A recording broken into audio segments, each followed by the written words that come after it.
How are you? Ayoko na. I'm okay. You've seen the list of those who signed, ma'am? Oo. Marami doon, mga inaanak, mga kumpare, mga nanghiling suporta sa inyo. What's your reaction to it? Sabi kasi, ito lang daw basahin ko. Promise me lang, isa na yun. So, ma'am, how are you preparing for this?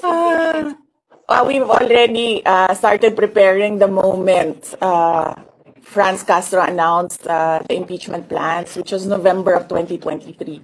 So November of 2023, there were already lawyers doing their work for the impeachment. So, we leave it to the lawyers. Resignation is not an option. Resignation is not an option. Wala pa tayo doon, ma'am. Masyado pang malayo yung mga ganyan na mga bagay. Nandun pa lang tayo sa pagbabasa ng